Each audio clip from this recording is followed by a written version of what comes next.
দরকার সবই করব। গতকালকে আপনারা জানেন যে সৌদি আরব অলরেডি ইরানের বিরুদ্ধে হুঁশিয়ারি উচ্চারণ করেছে, কাতার ইরানের বিরুদ্ধে হুঁশিয়ারি উচ্চারণ করেছে। এই সমস্ত দেশে থাকা ইরানের রাষ্ট্রদূতকে তারা ডেকেছে তাদের মন্ত্রণালয়ে এবং তাকে হুঁশিয়ারি করে দিয়েছে। আজকে আবার এই উপসাগরীয় অঞ্চলের দেশগুলো তাদের পররাষ্ট্রমন্ত্রীরা জরুরি বৈঠক ডেকেছে ইরানের বিরুদ্ধে কি পদক্ষেপ নেবে সেটার জন্য। এখানে এখন ইরান তাদের জন্য দুই ধরনের হুমকি। একটা হচ্ছে তাদের দেশগুলোতে ইরান আক্রমণ করছে ওই সামরিক স্থাপনাগুলোর বাইরেও, আরেকটা হচ্ছে হরমুজ প্রণালী ইরান বন্ধ করে দিয়েছে। ইরানের হরমুজ প্রণালী বন্ধ করে দেয়া মানে হচ্ছে সৌদি আরবের তেলের একটা বৃহৎ অংশ, প্রায় 80% তেল বের হয় হচ্ছে এই হরমুজ প্রণালী দিয়ে। কাতারের পুরোটাই যায় হচ্ছে এই হরমুজ প্রণালী দিয়ে, কুয়েতের পুরোটাই যায় এই হরমুজ প্রণালী দিয়ে, ইরাকের একটা বড় অংশ যায় এই হরমুজ প্রণালী দিয়ে, তেল গ্যাসের একটা বড় অংশ যায় এই হরমুজ প্রণালী দিয়ে বিশ্বের কাছে। সংযুক্ত আরব আমিরাতের একটা নির্দিষ্ট অংশ প্রায় 50%-এর মতো যায় এই হরমুজ প্রণালী দিয়ে। সুতরাং এই হরমুজ প্রণালী ইরান বন্ধ করে দেয়া মানে হচ্ছে তাদের প্রতিদিন হাজার হাজার মিলিয়ন ডলার লস করা। শুধুমাত্র তাদেরই না, ইরান এই হরমুজ প্রণালী দিয়ে পারস্য উপসাগরের মধ্যে থাকা তেল গ্যাস যেই সমস্ত দেশে যায় তাদের মধ্যে 1 নম্বরে আছে চীন, 2 নম্বরে ভারত, 3 নম্বরে জাপান। চীন, ভারত, জাপান এই অঞ্চল থেকে যে পরিমাণ তেল গ্যাস নেয় অন্য কোনো দেশ এত পরিমাণ এই অঞ্চল থেকে তেল গ্যাস নেয় না। এখন চীন হচ্ছে বিশ্বের দ্বিতীয় বৃহত্তম, প্রথম দ্বিতীয় এটার মধ্যে দ্বিতীয় বৃহত্তম অর্থনৈতিক শক্তি, জাপান হচ্ছে তৃতীয় বৃহত্তম অর্থনৈতিক শক্তি, ভারত হচ্ছে অন্যতম গুরুত্ব চতুর্থ পঞ্চম বৃহত্তম অর্থনৈতিক শক্তি। এরপরে এই 3টা দেশের পরে যেই জায়গাতে এই অঞ্চল থেকে তেল গ্যাস সবচেয়ে বেশি যায় সেই দেশ হচ্ছে আমেরিকা। আমেরিকা হচ্ছে বিশ্বের বৃহত্তম অর্থনৈতিক শক্তি। এখন এই যে তেল গ্যাস এই সব দেশে যাওয়া বন্ধ হওয়া মানে হচ্ছে এই সব দেশের উৎপাদন হ্রাস পাওয়া, তাদের অর্থনৈতিক গতিশীলতা কমে যাওয়া। আর এই বড় 4-5টা দেশের অর্থনৈতিক গতিশীলতা কমে যাওয়া মানে হচ্ছে সারা বিশ্বের অর্থনৈতিক ধাক্কা খাওয়া। এটা যদি ইরান 1 মাস ধরে বন্ধ করে রাখে বা রাখতে পারে তাহলে একটা বড় ধরনের বিশ্ব মন্দার মধ্যে পড়তে পারে বিশ্ব, সব দেশ, আরব দেশগুলো, আবার এই বড় বড় অর্থনৈতিক দেশ সবাই। সুতরাং এখানে আরব দেশগুলোর এখন আজকে যে আলোচনা, আজকে তারা যে বৈঠক করতে বসছে, বৈঠকে তাদের সিদ্ধান্ত নিতে হবে যে এখানে তারা কি করবে। ইরানের বিরুদ্ধে পুরোপুরি একটা অল আউট যুদ্ধ, এবং সেই যুদ্ধে আরব দেশগুলো সরাসরি যুক্ত হয়ে ঘোষণা দিয়ে এই হরমুজ প্রণালীতে ইরানের যে সমস্ত আক্রমণ আসে যেই সব জায়গা থেকে সেগুলোকে প্রতিহত করা, এবং এই পারস্য উপসাগরের মধ্যে যে তেল গ্যাসের এই সব দেশের যে খনিগুলো আছে সেগুলোর নিরাপত্তা নিশ্চিত করা, এবং আমেরিকা ইসরায়েলকে সরাসরি সাপোর্ট দিয়ে দ্রুত ইরানে একটা ফলাফল নিয়ে আসা। দ্রুত ইরানে ফলাফল নিয়ে আসা মানে হচ্ছে যে আমেরিকা পন্থী কাউকে ইরানে দ্রুত করে ক্ষমতায় বসানো এবং রেজিম চেঞ্জ করা। এটা করবে নাকি আমেরিকা এবং ইসরায়েলকে তারা বৈঠকে বসে সেখান থেকে একটা সামষ্টিক সিদ্ধান্ত নিয়ে আমেরিকা ইসরায়েলকে বলবে যে আমেরিকা ইসরায়েল যথেষ্ট হয়েছে, এখন তুমি আর ইরানের উপরে আক্রমণ করো না, ইরান এখন তার নিজের মতো করে চলুক, সেটা করবে।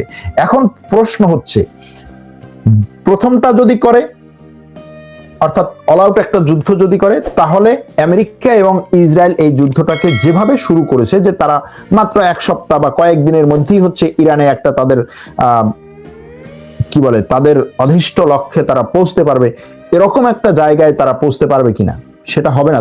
তখন হবে এটা দীর্ঘমেয়াদী একটা যুদ্ধ। কারণ ইরানে যদি আপনি সৈন্য সহ ঢুকে যান তাহলে সেখান থেকে বের হওয়া অনেক সময়ের ব্যাপার, দীর্ঘমেয়াদী একটা যুদ্ধ হবে। সেটা তারা করবে কিনা। আবার দ্বিতীয়টা যেটা, যে আমেরিকা এবং ইসরায়েলকে বললো যে তোমরা থামো, যদি তারা থামেও তারপর ইরান থামবে কিনা। কারণ হচ্ছে ইরানের সর্বোচ্চ ধর্মীয় নেতা এবং ইরানের শীর্ষ কর্মকর্তারা নিহত হয়েছে, এমন কিছু নাই। মানে ইরানের এখন আর কোনো কিছুর জন্য অপেক্ষা করার কিছু নাই যে ঠিক আছে আচ্ছা আমরা একটু পিছপা হই, দেখি হচ্ছে এখান থেকে তারা সরে যায় কিনা, আমার এই নেতাকে আমি বাঁচাতে পারি কিনা। এখন আর তার হারানোর কিছু নেই, এরকম একটা পরিস্থিতি ইরানের। সুতরাং ইরান এখান থেকে সরে আসবে না। আমি কালকে বলেছিলাম যে ইরান এই যুদ্ধে এর আগে কখনোই হচ্ছে এমন ধরনের কোনো আক্রমণ করে নাই যেটা এই যুদ্ধে শুরু করেছে একেবারে সকাল থেকেই। যদিও তখন আমরা জানতাম না বা আমাদের কাছে এরকম স্পষ্ট তথ্য আসে নাই, নিশ্চিত তথ্য আসে নাই যে আলী খামেনেইকে হত্যা করা হয়েছে। হয়তোবা ইরানের বিপ্লবী গার্ড এবং ইরানের সরকার প্রধানরা তখনই জানতেন, যে কারণে তারা ব্যাপক পরিমাণে সব দেশেই আক্রমণ চালিয়েছে। এখন ইরান যে এই সমস্ত দেশে আক্রমণ চালিয়েছে তার মধ্যে ইরানের আক্রমণে সবচেয়ে বেশি ক্ষয়ক্ষতি হয়েছে কোন দেশ? ইরান 11টা দেশে এখনো পর্যন্ত আক্রমণ চালিয়েছে। 11টা দেশে, এই 11টা দেশের মধ্যে যেই সমস্ত দেশ ইরানের ক্ষয়ক্ষতির মধ্যে পড়েছে তার মধ্যে সাইপ্রাসে 2টা মিসাইল ইরানের 2টা মিসাইল আক্রমণ করেছে। সাইপ্রাস কেন, এই প্রশ্নটা অনেকের, যে কেন সাইপ্রাস। আবার কিছু কিছু পত্রপত্রিকা হয়তো এই সাইপ্রাসের আক্রমণকে দেখিয়ে তারপর বলছে যে ইরান ইউরোপে আক্রমণ করেছে। অনেকের কাছে মনে হয় ইউরোপ মানেই হচ্ছে ফ্রান্স, জার্মানি, কিন্তু সাইপ্রাসও যেহেতু ইউরোপের অংশ, ইউরোপীয় ইউনিয়নের একটা অন্তর্ভুক্ত দেশ, গ্রিক সাইপ্রাসের কথা বলছি, সেখানে ইরান আক্রমণ চালিয়েছে। তো কোথায় আক্রমণ চালিয়েছে? গ্রিক সাইপ্রাসে ব্রিটিশ ঘাঁটি আছে, ব্রিটিশ নৌঘাঁটি আছে গ্রিক সাইপ্রাসে। সেই নৌঘাঁটি থেকে বিমান উড়ে ইরানে আক্রমণ করে। সেই নৌঘাঁটি থেকে ফুয়েল ট্যাঙ্কার গিয়ে ইসরায়েলে আক্রমণকারী যুদ্ধ বিমানগুলোকে, আমেরিকার আক্রমণকারী যুদ্ধ বিমানগুলোকে আকাশে জ্বালানি দেয়। সুতরাং সেটাকে টার্গেট করেছে ইরান। ওমানে টার্গেট করেছে, ওমানে অনেকগুলো ড্রোন হামলা করেছে ইরান, খুব বেশি না। সবচেয়ে বেশি যে দুটো দেশে, ইসরায়েলের পরে সবচেয়ে বেশি যে দুটো দেশে ইরানের আক্রমণ হয়েছে তার মধ্যে একটা হচ্ছে বাহরাইন, আরেকটা হচ্ছে সংযুক্ত আরব আমিরাত। এখনো পর্যন্ত যতটুকু মোটামুটি তথ্য জানা যাচ্ছে তাতে হচ্ছে যে বাহরাইনে প্রায় 50টার মতো মিসাইল এবং 9টা ড্রোন আঘাত এনেছে। আর সংযুক্ত আরব আমিরাতের মন্ত্রীর কথা অনুযায়ী প্রায় 200 মতো মিসাইল এবং 300-র কাছাকাছি ড্রোন হামলা চালিয়েছে ইরান। এছাড়াও সৌদি আরবে 2টা বা 2টোর বেশি, 2-3টা আক্রমণ হয়েছে সৌদি আরবে। সবচেয়ে কম আক্রমণ হয়েছে সৌদি আরবে, কারণ ইরান এখানেও একটা পলিসি নিয়ে আগাচ্ছে যে সৌদি আরব যতই হচ্ছে নাটোর গ্রহ, কিন্তু সৌদি আরব মুসলিম বিশ্বের এখনো পর্যন্ত একটা গুরুত্বপূর্ণ জায়গা এবং গুরুত্বপূর্ণ দেশ। সেজন্য সৌদি আরবে ইরান সরাসরি ওইভাবে আক্রমণ চালায়নি। জর্ডানে আক্রমণ করেছে ইরান। জর্ডানে ইরানের 13টি মিসাইল এবং 36টি ড্রোন দিয়ে আক্রমণ হয়েছে। কুয়েতে আক্রমণ হয়েছে, কুয়েতে প্রায় 3-4টা ড্রোনের আঘাত এনেছে কুয়েতে। কাতারে 66টা মিসাইল এবং কিছু ড্রোন আঘাত এনেছে। আর ইরাকের ইরবিলে প্রায় অনেকগুলো 8-10টা মিসাইল আঘাত এনেছে, ড্রোন আক্রমণ করেছে ইরান। এর বাইরে ইসরায়েলে কি আক্রমণ করেছে? ইসরায়েলের বলা হচ্ছে যে এখনো পর্যন্ত বলা হচ্ছে ইসরায়েলে প্রায় 200 থেকে 400, এখনো সংখ্যাটা নির্দিষ্ট না, 200 থেকে 400 মিসাইলের আক্রমণ হয়েছে এবং কয়েক ডজন ড্রোনের আক্রমণ হয়েছে ইরানে। টোটাল এ পর্যন্ত যে তথ্য বলা হচ্ছে সেটা হচ্ছে যে ইরান এ পর্যন্ত প্রায় 500-600 মিসাইল আক্রমণ করেছে, 300-400-500 ড্রোন আক্রমণ করেছে এবং টোটাল যদি এটা হিসাব করা হয় তাহলে টোটাল 1000-এর মতো আক্রমণ ইরান করেছে। এই আক্রমণগুলোর কতগুলো আঘাত করেছে, কতগুলো আঘাত করে নাই, কতগুলোকে আকাশে ধ্বংস করা হয়েছে সেটার বিস্তারিত সংখ্যা যাচ্ছি না, কিন্তু এটার সাথে যদি আপনি আমেরিকা এবং ইসরায়েলের আক্রমণটাকে তুলনা করেন তাহলে সেটা আরো একটু আপনাদের কাছে ক্লিয়ার হবে। আমেরিকা এবং ইসরায়েল দুটো দেশ মিলে টোটাল প্রায় 2200 মিসাইল আক্রমণ করেছে ইরানে। 2200 মিসাইল আক্রমণ করেছে ইরানে এবং এই মিসাইল আক্রমণগুলোর বেশিরভাগই ইরানের বিভিন্ন জায়গায় টার্গেট করেছে। কেন টার্গেট করে? ইরানের উপরে যে আক্রমণগুলো হয় সেগুলো কেন হচ্ছে নিখুঁতভাবে টার্গেট করে, আর ইরান যেগুলো আক্রমণ করে, যে হামলাগুলো করে সেগুলো কেন নিখুঁতভাবে টার্গেট করে না বা নিখুঁতভাবে লক্ষ্যবস্তু ভেদ করতে পারে না? এই প্রশ্ন আপনাদের কাছ থেকে আসে। এটার উত্তর এভাবে দেই। ইরানে যে হামলাগুলো হয় সেই হামলাগুলো বেশিরভাগই হচ্ছে ইরানের আকাশ সীমার আশেপাশে অথবা আকাশ সীমার মধ্যে এসে।